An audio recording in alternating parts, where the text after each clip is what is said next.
अस्सलाम वालेकुम my dear students, welcome back to my channel. आज का जो हमारा टॉपिक है वो है 9th class biology chapter 6 enzyme से रिलेटेड गेस्ट पेपर और एनालिटिकल क्वेश्चंस। तो बस चलते हैं अपनी वीडियो की तरफ। ओके बच्चों, जैसा कि आपको पता है कल पाकिस्तान में जनरल इलेक्शन थे, इसलिए मैं वीडियो नहीं बना सकी। मैंने सोचा कि क्यों ना बच्चों को थोड़े दिन एक दिन के लिए रिलैक्सेशन दी जाए। और इसकी मेन वजह ये भी थी कि पाकिस्तान ओवरऑल में नेट जो था वो बिल्कुल नहीं चल रहा था, बंद था, तो वीडियो अपलोड करना एक बहुत मुश्किल मसला बन जाता और बच्चे देख भी नहीं पाते। तो मैंने सोचा क्यों ना बच्चों को आज के दिन छुट्टी दे दी जाए। मैं यहाँ पर कोई भी पॉलिटिकल बात नहीं करूँगी, ना किसी स्पेसिफिक पॉलिटिकल पार्टी से एफिलिएशन शो करते वक्त आपको वो मोटिवेट करूँगी। बस मैं आपसे इतना चाहती हूँ कि आप अपने इर्द गिर्द नज़र रखें, देखें कौन सी पॉलिटिकल पार्टी सबसे अच्छा काम कर रही है और उसको वोट दें। और इसके साथ साथ मेरे प्यारे बच्चों, आप कमेंट सेक्शन में ज़रूर मुझे बताएं कि आप किस एरिया से हैं और आपके एरिया से किसने इलेक्शन जो है वो जीता है। तो बस चलते हैं अपनी वीडियो की तरफ। बच्चों, हमारे पास चैप्टर्स जो हैं बहुत थोड़े रह चुके हैं। इंशाल्लाह हम इनको जल्द से जल्द कंप्लीट करके हम अपनी नेक्स्ट बुक की तरफ जाएंगे, उसके गेस्ट पेपर देखेंगे, उसके एनालिटिकल क्वेश्चन देखेंगे और उसके साथ साथ मैं आपको पेपर अटेम्प्टिंग के कुछ ट्रिक्स और टेक्निक भी दूंगी, क्योंकि आप फर्स्ट टाइम अपीयर हो रहे हो बोर्ड एग्जामिनेशन में, तो हमें देखेंगे कि किस तरह हमने पेपर जो है वो सबसे अच्छा करना है ताकि हम गेन कर सकें फुल बाय फुल मार्क्स। तो बच्चों, सबसे पहले हम देखते हैं कि एंजाइम का इंट्रोडक्शन क्या है। इस पैराग्राफ के अंदर बेसिकली उन्होंने बताया हुआ है कि एंजाइम्स क्या होते हैं, एंजाइम्स का रोल क्या होता है। बायोकैटलिस्ट, यहाँ पर बहुत इंपॉर्टेंट वर्ड लिखा है बायोकैटलिस्ट, आपने इस वर्ड को देखना लाजमन। इन चीज़ों को याद करने का सिर्फ एक ही मैकेनिज्म होता है, वो क्या होता है कि आप इनको ब्रेक कर लो वर्ड्स के अंदर। अब देखो, वर्ड है बायो कैटालिस्ट। बायो का मतलब होता है लाइफ और कैटलिस्ट का मतलब होता है जो कि किसी काम को इनिशिएट करवाता है, ठीक है, उसके अंदर हिस्सा लेता है। कैटलिस्ट हम केमिकल रिएक्शन के अंदर पढ़ चुके हैं, केमिस्ट्री के अंदर भी पढ़ते हैं कैटलिस्ट, जो कि स्पीड अप कर देता है रिएक्शन को। अब ह्यूमन जो बॉडी है उसके अंदर भी रिएक्शन मैकेनिज्म को इंक्रीज करने के लिए कुछ ऐसे अल्लाह पाक ने चीज़ें रखी हुई हैं बॉडी के अंदर जो कि क्या करती हैं, उसको इन्हेंस करती हैं उनके रिएक्शन को। तो एक जो हमारे पास बायोकैटलिस्ट है वो क्या है, वो एंजाइम्स हैं। तो यहाँ पर उन्होंने यहाँ पर आपको एनाबोलिज्म कैटाबोलिज्म के रिएक्शन बताए हुए हैं। बेसिकली हमारी बॉडी के अंदर जो एनर्जी हमें प्रोवाइड होती है वो या तो कोई चीज़ें जो होती हैं हम ले रहे हैं, मीन्स कि हम रोटी खा रहे हैं, ठीक है, वो carbohydrate rich source of carbohydrate है, ठीक है। अभी हम रोटी खाएंगे वो डायरेक्ट हमारे पास इस तरह नहीं हमारे ब्लड लेवल के अंदर चल जाएगी, ग्लूकोज के अंदर नहीं चल जाएगी, ठीक है, मीन्स कि हमारी ब्लड जो हमारी वेन्स के अंदर जा रहा है उसके अंदर डायरेक्ट नहीं जाएगी, ठीक है, वो पहले ब्रेक डाउन होगी इंटू स्मॉलर कंपोनेंट्स, ठीक है। फिर उसको डिफरेंट पोर्शन जो है आर्टरीज, वेन्स, कैपिलरीज, उनको फिल्टर आउट करेंगी, देखेंगे कौन सी चीज़ अच्छी है, कौन सी चीज़ कहाँ भेजनी है, स्मॉल इंटेस्टाइन, स्टोमक, ये सारी चीज़ें क्या करेंगी, उसको चेक करेंगी। एनाबोलिज्म होगी, वहाँ पर कैटाबोलिज्म होगी, सब कुछ हो गया, फिर हमारे पास जो हमारी ब्लड है उसके अंदर हमारे पास फूड जाएगा। तो बेसिकली उन्होंने यहाँ पर आपको जनरल बताया हुआ है कि कैटाबोलिज्म क्या होती है, एनाबोलिज्म क्या होती है और बायोकैटलिस्ट क्या होते हैं। अब देखो, concept of activation energy, activation energy के बारे में I think so next level है, मैं उसके अंदर भी बता दूंगी। अगर नेक्स्ट में उन्होंने आपसे पूछा कि व्हाट इज एक्टिवेशन एनर्जी, वो इसकी प्रॉपर्टीज में अंदर होगा, तो आपने ये डायग्राम लाजम बनाइए कि एक्टिवेशन एनर्जी क्या होती है। यहाँ पर उन्होंने लिखा है कि टर्म जो मेटाबॉलिज्म है वो कहाँ से आई है, वो वर्ड आया है एक ग्रीक वर्ड जिसका मतलब होता है चेंज। उसको सबसे पहले इब्न नफीस ने दिया था, जिसने कहा था the body and its parts are always undergoing change. जाहिर बात है, नेचर के अंदर क्या चीज़ है, नेचर जो है वो एक तरह से क्या कर रही है, रीजन अपना चेंज कर रही है, बार बार चेंज हो रही है, मीन्स कि उसके अंदर एवोल्यूशन आ रही है। किस तरह से आ रही है कि हर चीज़ जो है, हर पार्ट जो है वो अपने अंदर अदोबदल कर रहा है। इंसान पहले बच्चा होता है, फिर बड़ा होता है, फिर बाद में बूढ़ा हो जाता है और फिर उसकी डेथ हो जाती है। ये क्या है, ये एक चेंज ही है, ठीक है। तो इन कंटिन्यूस मोशन में हम रह रहे हैं, ठीक है। तो उन्होंने बताया कि हमारे पास सबस्ट्रेट्स क्या होते हैं, प्रोडक्ट्स क्या होते हैं। यहाँ पे देखो उन्होंने एक्टिवेशन एनर्जी का बता दिया, तो आपने एक्टिवेशन एनर्जी की डायग्राम वहाँ से ऊपर से कर लेने की एक्टिवेशन एनर्जी क्या होती है। अब यहाँ से जो अक्सर एमसीक्यूज बनते हैं ना, वो बच्चों इस तरह बनते हैं, वो आपसे पूछ सकते हैं मीन्स के रिलेशन के थ्रू, कहते हैं पूछ सकते हैं कि अगर तुम्हारे पास एक्टिवेशन एनर्जी कम होगी तब हमारे पास एंजाइम की रिएक्शन के ऊपर क्या फर्क पड़ेगा, एंजाइम किस तरह काम करेंगे, अगर तो ज्यादा हो जाएगी तब हमारे पास क्या फर्क पड़ेगा। इस तरह के एमसीक्यूज आ सकते हैं। अब यहाँ पर लिखा हुआ है कि एंजाइम का बेसिकली फंक्शन क्या होता है। एंजाइम बेसिकली करते हैं, लोड करते हैं activation energy in several ways. तो इन्होंने सेवरल वेज यहाँ पर लिखे हुए कि एक्टिवेशन एनर्जी को किस तरह लो कर रहे हैं, और ये डायग्राम भी आपने लाजमन देखनी है, ठीक है। ये डायग्राम को समझना बहुत जरूरी है। ये हमारे पास फ्री एनर्जी का ग्राफ है, मीन्स कि जितना ये ग्राफ ऊपर जाता जाएगा उतना मतलब कि हमें एनर्जी ज्यादा चाहिए होगी, जितना ये नीचे होगा तो इसका मतलब हमें एनर्जी कम चाहिए होगी। अब देखो, अगर तो एंजाइम के पास क्या होगा कि एक्टिवेशन एनर्जी, ये एक्टिवेशन एनर्जी है जिसके थ्रू उसने क्या करना है, एनर्जी लेनी है, देनी है। अगर तो एंजाइम होगा तो क्या होगा कि ये एक्टिवेशन एनर्जी कम होगी। अगर तो एंजाइम के बगैर होगा तो ये हमारे पास एक्टिवेशन एनर्जी बहुत ज्यादा होगी, ठीक है बच्चों। तो आपने देख लेना है। उसके बाद हमारे पास इंट्रासेलुलर आयन और एक्स्ट्रा सेलुलर एंजाइम, ये बहुत बहुत इंपॉर्टेंट है कि इंट्रासेलुलर एंजाइम्स कौन से होते हैं और एक्स्ट्रा सेलुलर एंजाइम्स कौन से होते हैं।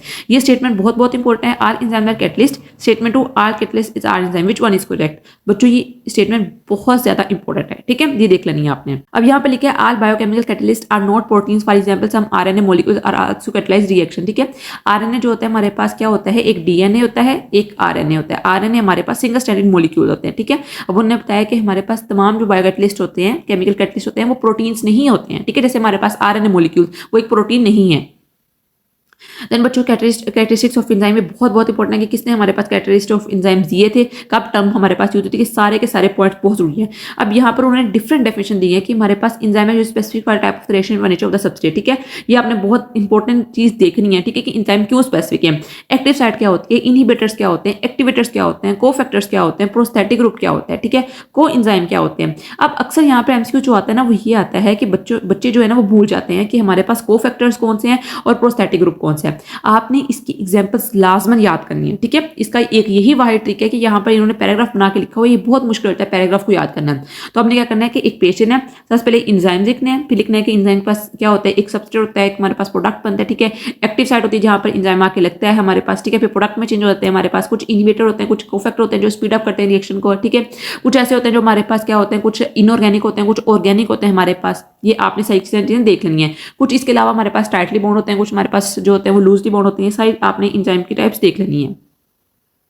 देन बच्चों यूज ऑफ एंजाइम, ये भी बहुत बहुत इंपॉर्टेंट है कि एंजाइम हमारे पास कहाँ कहाँ यूज होते हैं। हमारे डेली लाइफ के अंदर 80 to 90% एंजाइम्स का बहुत बहुत ज़्यादा रोल है, क्योंकि ये जल्दी जल्दी हमारे पास चीज़ें कर देते हैं। तो हम हमारी आदत है, इंसान की फितरत ऐसी है, वो कहते हैं जल्दी जल्दी कंप्लीट हो जाए। तो ये एंजाइम जो होते हैं वो हमारे पास यही रोल प्ले करते हैं कि हमारी चीज़ों को बहुत क्विकली और बहुत स्विफ्टली कर देते हैं, ठीक है। देन हमारे पास है factors affecting the rate of enzyme action, ये बहुत इंपॉर्टेंट है। ये इस तरह आपको लॉन्ग नहीं आएगा चैप्टर में से, वो आपको देंगे कि how temperature effects the rate of enzyme reaction. Temperature जो होता है वो किस तरह हमारे पास एंजाइम रिएक्शन को इफेक्ट करता है। अब देखो बच्चों, आपको एक जनरल प्रिंसिपल पता है कि जब भी एक चीज अपनी लिमिट तक रहती है तब भी अच्छी होती है, लेकिन जैसे वो अपनी लिमिट से या तो एक्सीड करे या फिर कम हो जाए तो ये हमारे पास दोनों क्या होती है, ये हार्मफुल होती है। Same goes for temperature. अगर तो एंजाइम जो होते हैं, मैं आपको यहाँ पे कलर भी थोड़ा चेंज करके दिखाती हूँ। अगर तो एंजाइम अपने एक स्टेबल स्टेट के ऊपर काम करें तो हम कहेंगे एंजाइम आर गुड, ठीक है। वो अपने एक ऑप्टिमम टेम्परेचर के ऊपर काम करें, लेकिन या तो वो टेम्परेचर को इंक्रीज कर दें या टेम्परेचर को डिक्रीज कर दें, तब वो कहेंगे एंजाइम जो है वो खराब हो चुके हैं, वो डीनेचर हो चुके हैं, अपनी फितरत से चेंज हो चुके हैं। तो हम कहेंगे ये हो गया डीनेचरेशन, ठीक है। अब जो ऑप्टिमम टेम्परेचर एंजाइम्स का वो क्या है, वो है 37 डिग्री सेल्सियस। जाहिर बात है एंजाइम्स उसी तरह के बने हुए हैं जिस हिसाब से उन्होंने काम करना है। अब हमारी ह्यूमन बॉडी के अंदर कोई ऐसा एंजाइम बन ही नहीं सकता जो 45 डिग्री सेल्सियस के ऊपर काम करे, ठीक है। हमारी नॉर्मल ह्यूमन बॉडी का टेम्परेचर जो होता है वो क्या होता है, 37 डिग्री सेल्सियस, एक ऑप्टिमम टेम्परेचर जहां पर एंजाइम बहुत अच्छे तरीके से काम करते हैं। अब यहाँ पर देखो उन्होंने बताया effect temperature on enzyme activity. Enzyme denature start करना शुरू करता है जैसे जैसे टेम्परेचर इंक्रीज करता है, ठीक है। 37 डिग्री सेल्सियस के ऊपर एंजाइम सबसे अच्छा काम करता है, ये इसका ऑप्टिमम टेम्परेचर है, ठीक है। देन बच्चों यहाँ पे उन्होंने लिखा हुआ है कि birds have higher body temperature than mammals, what would happen to the activity of birds if it is given to temperature of 37 degree Celsius. तो क्या होगा कि बर्ड्स का जो होता है हमारे पास हायर बॉडी टेम्परेचर होता है देन दैट ऑफ मैमल्स, लेकिन अगर हम बर्ड्स को 37 डिग्री सेल्सियस टेम्परेचर दे देंगे तो क्या हो जाएगा, तो सारी बात है रिएक्शन स्लो हो जाएगा। जब उनकी बॉडी नहीं हाई टेम्परेचर चाहिए होगा तब टेम्परेचर स्लो कर देंगे तो क्या होगा कि एंजाइम्स अच्छी तरह काम नहीं करेंगे, तो क्या होगा टेम्परेचर स्लो हो जाएगा। या ज्यादा कर दोगे तो क्या हो जाएगा, वो सारे मर जाएंगे जो इसके एंजाइम्स होंगे, डीनेचर हो जाएंगे, और कम कर दोगे जो रिएक्शन जो होगा वो स्लो हो जाएगा। देन बच्चों सबस्ट्रेट कॉन्सेंट्रेशन का उन्होंने बताया कि सैचुरेशन क्या होती है, ठीक है। सबस्ट्रेट होता है एक, उसने एक्टिव साइट के ऊपर जाके लगना होता है, ठीक है। ये आगे लोकेंट की मॉडल और इंड्यूस फिट मॉडल के अंदर हम देखेंगे, ठीक है। अब एक हद तक हमारे पास एक्टिव साइट्स के ऊपर आके वो लगते हैं, ठीक है। जब हद से ज्यादा लग जाएंगे तो हम कहेंगे वहां पर क्या होगी, सैचुरेशन होगी। यहाँ पर सब कुछ लिखा हुआ है। देन बच्चों एंजाइम्स और पीएच बहुत बहुत इंपॉर्टेंट रोल प्ले करती है। टेम्परेचर फ्लक्चुएशन इतनी ज़्यादा नहीं होती जितनी हमारे पास पीएच फ्लक्चुएशन हो जाती है। क्यों हो जाती है, क्योंकि जब भी हम कोई चीज़ एसिडिक खा रहे हैं, क्या हो रहा है, हमारे एसिडिटी हो रही है, तो एंजाइम्स होते हैं बहुत जल्दी इफेक्ट हो जाते हैं, ठीक है। एंजाइम्स बड़े सेंसिटिव होते हैं नेचर के अंदर, वो क्या करते हैं वो जल्दी इफेक्ट हो जाते हैं। तो पीएच जो होती है वो बहुत बहुत ज़्यादा क्या होती है, उसको आपने मेंटेन करना होता है।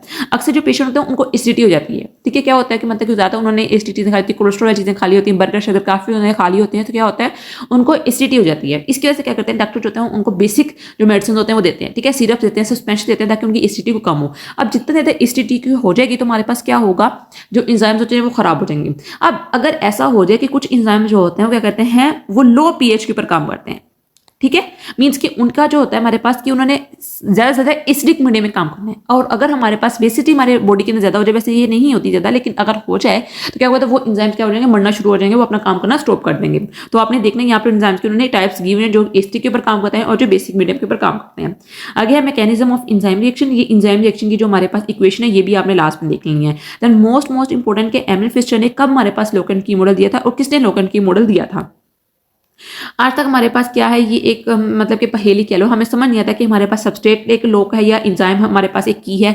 ये अक्सर एमडी कैट के बच्चों को कंफ्यूज ही करता रहता है कि इनमें दोनों में से लोक एंड की मॉडल कौन सा है। कुछ कह रहे होते हैं कि हमारे पास सबस्ट्रेट जो होता है वो एक लोक की तरह काम करता है, ठीक है, और कुछ कहते हैं हमारे पास जो एंजाइम होती है वो क्या कहते हैं की तरह काम करती है, और कुछ इसका वाइस वर्सा कहते हैं कि जो सबस्ट्रेट है वो की है, जबकि जो एंजाइम है वो हमारे पास क्या है, एक लोक है। आई डोंट नो कि ऐसा क्या है क्या नहीं है, क्योंकि अगर एक दफा प्रोडक्ट देखें तो हमारे पास प्रोडक्ट इसके बनने हैं, तो एक तरह से क्या है कि एंजाइम जो है वो हमारे पास एक की का काम कर रहा है, तो हमारे पास ये डोर प्रोडक्ट्स के खुल रहे हैं। आई डोंट नो कि इसके अंदर कितनी सच्चाई है और कितनी सच्चाई नहीं है।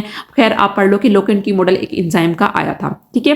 देन हमारे पास डैनियल खोशनर ने 1950 ने इंड्यूस फिट मॉडल लिया था, कि इसने बताया था कि हमारे पास जो एंजाइम होता है क्या करता है, वो अपनी चेंज कर लेता है शेप, ठीक है, वो एक मतलब कि रबर टाइप का एक स्ट्रक्चर होता है, वो अपनी जगह चेंज कर लेता है, मोल्डेड कर लेता है किसी भी फॉर्म के अंदर। देन बच्चों स्पेसिफिसिटी ऑफ एंजाइम बहुत इंपॉर्टेंट क्वेश्चन है, वो आपसे पूछता है कि एंजाइम किस तरह अपने नेचर के अंदर स्पेसिफिक होते हैं, ठीक है, ये आपने देख लेना है। प्रैक्टिकल वर्क आपको करने की कोई जरूरत नहीं है, इसको आप छोड़ दें। देन बच्चों अंडरस्टैंडिंग द कॉन्सेप्ट, ये आपने सारे क्वेश्चंस देखने हैं अंडरस्टैंडिंग कॉन्सेप्ट्स के अंदर, ठीक है, कोई ऐसा क्वेश्चन नहीं है जो नहीं गिवन है आपको बुक के अंदर, क्या इसका आंसर नहीं गिवन है। अगर आपको नहीं समझ आ रही, do mention in the comment section, मैं इंशाल्लाह व्हाट्सएप चैनल के ऊपर उसका रिप्लाई कर दूंगी, ठीक है बच्चों। देन बच्चों शॉर्ट क्वेश्चन आंसर भी आपने देखने हैं, और टर्म्स टू नो बहुत इंपॉर्टेंट है, इसमें से अक्सर क्वेश्चन आ जाता है। अब हम चलते हैं बच्चों अपने गेस्ट पेपर की तरफ। ओके बच्चों, our first question is give 2 advantages of biocatalyst. Question number 2 is down two uses of enzyme in biological detergents, ठीक है, किसी के बारे में भी पूछते हैं, फूड में पूछ सकते हैं, ब्रीविंग इंडस्ट्री के अंदर भी पूछ सकते हैं। Define prosthetic group and coenzyme, write the difference between inhibitors and activators, state the lock and key model, what do you mean by optimum temperature, what is an enzyme action mechanism, write its equation, ठीक है, differentiate between anabolism and catabolism, what is induced fit model, what is lock and key model, differentiate between protease enzyme and amylase enzyme, बहुत important question है। Write the difference between active site and substrate, define inhibitors, define active site as well as its function, define between cofactors and coenzyme, बहुत important question है, बच्चे अक्सर confuse हो जाते हैं। What do you mean bye specificity of enzyme, what is substrate concentration, graph last में बनाना है, diagram कोई मिस करके नहीं आनी है, ठीक है। इंड्यूस्ड फिट मॉडल आ गया, लोकेंट की मॉडल आ गया, तो उसकी डायग्राम भी लास्ट में बनानी है। And last question is what is difference between intercellular enzyme and extracellular enzyme. तो बच्चों ये है आपके गेस्ट पेपर चैप्टर 3 से रिलेटेड। आई होप सो कि आपको इस तरह समझ आई होगी, नहीं समझ आई है तो do mention in the comment section, इंशाल्लाह मैं आपकी हर क्वेरी को दूर करने की कोशिश करूंगी। तो बच्चों कल मिलते हैं एक नई एक्साइटिंग और अच्छी वीडियो के साथ, तब तक के लिए फी अमानिल्लाह।